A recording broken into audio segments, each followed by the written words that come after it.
India's number 1 varicose veins hospitals ఐబీసీను సంప్రదించండి. మీ నొప్పి లేని ప్రయాణాన్ని ప్రారంభించండి. శ్రీ గురుభ్యో నమః. మహాగణాధిపతి నమః. శివాయ గురు నమః. శ్రీ కామేశ్వరదేవి నమః. సుమన్ టీవీ ప్రేక్షకులకి శుభోదయ శుభాకాంక్షలు. నేను మీ సోమేశ్వర శర్మ. మేషం నుండి మీనం వరకు ఉన్నటువంటి రాశి ఫలితాలు నా పరిజ్ఞానం సహకరించిన మేరకు ఈ వారం రాశి ఫలితాలను తెలియజేస్తాను. ఈ రాశి ఫలితాలు ఈ నెల 8వ తారీఖు నుండి 14వ తారీఖు వరకు వర్తిస్తాయి. ముందుగా గోచారం. మేషంలో శుక్రుడు, వృషభంలో రవి, మిథునంలో బుధుడు, సింహంలో కుజకేతువులు, కుంభంలో రాహువు, మీనంలో శని. అలాగే చంద్రుడు తుల, వృశ్చిక, ధనుసు రాశుల్లో సంచారం. మిథున రాశి. మిథున రాశి వారికి ఈ వారం చాలా అనుకూలంగా ఉంది. జన్మరాశిలో గురువు, అలాగే రాష్ట్రాధిపతి బుధుడు కూడా మిథునంలోనే ఉన్నారు. సప్తమాధిపతి, దశమాధిపతి అయిన గురువు మిథున రాశిలో సంచారం మంచి ఫలితాలు సూచిస్తాయి. భాగ్యంలో రాహువు, అనుకోని అవకాశాలు కలిసి రావడం, అనుకోని అతిథులు, అనుకోని సంఘటనలు, అనుకోకుండా ధనం చేతికి రావడం, మీరు ఏది ఎక్స్పెక్ట్ చేయని జాబు అప్లై చేస్తే రావడం, ఇటువంటివి జరుగుతుంటాయి. ఇవి మంచివి అని చెప్పచ్చు. ఎవరైనా విదేశీకి వెళ్ళాలని ప్రయత్నాలు చేస్తున్న వారికి విదేశీ ప్రయత్నాలు చేసుకోవచ్చు. వీసా కావచ్చు, గ్రీన్ కార్డు, వీసా లభించే అవకాశం గోచరిస్తోంది. గ్రీన్ కార్డ్, పిఆర్ కోసం ప్రయత్నం చేస్తున్న వారికి మంచి అవకాశాలు కలిసి వస్తాయి.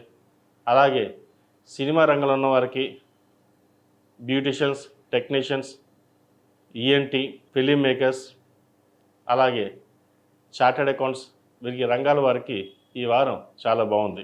పెద్దగా వీరికి ఇబ్బందికరమైన వాతావరణం ఏదీ ఉండదు. ప్రతిరోజు గురు స్తోత్రం చదువుకోవడం చెప్పదగిన సూచన. వ్యాపారం నిమిత్తం కొత్త వ్యాపారం ప్రారంభించాలనుకుంటారు. అయితే 10 మంది మాటలు వినకుండా మీకు మీరుగా ఆలోచించుకుని ఎక్కడ ఇన్వెస్ట్మెంట్ చేస్తే బాగుంటుంది అనే ఆలోచన చేసి వెళ్ళండి. మీ ఆలోచన విధానం చాలా బాగుంటుంది. అది అందరికీ నచ్చకపోవచ్చు, కానీ మీరు చేసే ఏదైతే ప్లానింగ్ ఉందో చక్కగా ఉంటుంది. సో ఆ విధంగానే వెళ్ళండి. ఆరోగ్యరీత్యా కూడా చిన్న చిన్న ఇబ్బందులు ఉంటాయి తప్ప పెద్దగా భయపడాల్సిన అవసరం లేదు. ఈ రాశిలో జన్మించిన విద్యార్థులకు కాలం అనుకూలంగా ఉంది. ముఖ్యంగా వైద్య వృత్తికి సంబంధించిన గ్రూప్స్కి ప్రిపేర్ అవుతున్న వారికి ఈ వారం చాలా అనుకూలంగా ఉంది. ప్రభుత్వ సంబంధమైన ఉద్యోగ అవకాశాల కోసం ప్రయత్నం చేస్తున్న వారికి మంచి అవకాశాలు కలిసి వస్తాయి. అయితే అందరూ 10% కష్టపడితే మీరు 100% కష్టపడాలి. కష్టానికి తగిన ప్రతిఫలం తప్పకుండా వస్తుంది. రాదో ఏమో అనే భావన మీకు ఉండదు. ఎందుకంటే దైవానికంటే వృత్తినే ఎక్కువ నమ్ముకుంటారు.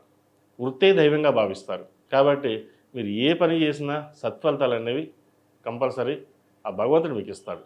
కాబట్టి ఏదైనా సరే ఆ భగవత్ సంకల్పంతో భగవంతుని ప్రార్థన చేసుకుని ముందుకు వెళ్ళండి. మంచి ఫలితాలు సంప్రాప్తిస్తాయి. ఈ రాశిలో జన్మించిన స్త్రీలకు విద్యా అవకాశాలు కావచ్చు, ఉద్యోగ అవకాశాలు కావచ్చు, విదేశీయానికి సంబంధించిన విషయ వ్యవహారాలు చక్కగా ఉన్నాయి. వ్యాపార అభివృద్ధి బాగుంటుంది. భాగస్వామ్య వ్యాపారాలు కలిసి వస్తాయి. ఒక కొత్త ప్రాజెక్టు శ్రీకారం చుడతారు. అయితే భారీగా ఇన్వెస్ట్మెంట్ కాకుండా తక్కువ ఇన్వెస్ట్మెంట్ చేసి మంచి లాభాలను పొందగలుగుతారు. మీరు చేసే కృషి, డెడికేషన్ చాలా అద్భుతంగా ఉంటుంది. అందరినీ మెప్పించగలుగుతారు. అయితే బంధువర్గం తప్ప అందరూ మిమ్మల్ని మెచ్చుకుంటారు.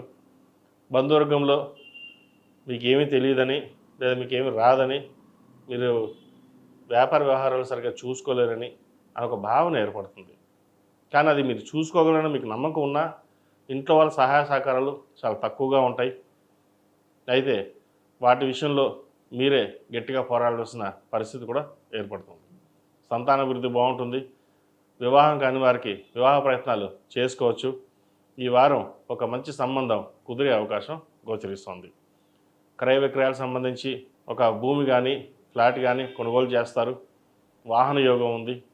ఏదైనా సరే గురు గ్రహ సంచారం వల్ల మంచి ఫలితాలు ఇస్తాయని చెప్పవచ్చు. ఈ రాశివారు ప్రతిరోజు ప్రతినిత్యం మేధా దక్షిణామూర్తి స్తోత్రాన్ని పఠించడం, మేధా దక్షిణామూర్తి రూపు కానీ కంకణం కానీ ధరించండి. మంచి ఫలితాలు సంప్రాప్తిస్తాయి. అలాగే ఈ రాశిలో జన్మించిన వారికి కలిసి వచ్చే సంఖ్య 3, కలిసి వచ్చే రంగు తెలుపు, ఏదైనా పని మీద బయటికి వెళ్ళేటప్పుడు గురువారం కానీ శుక్రవారం అడిగిన వెళ్ళండి, మంచి ఫలితాలు సంప్రాప్తిస్తాయి.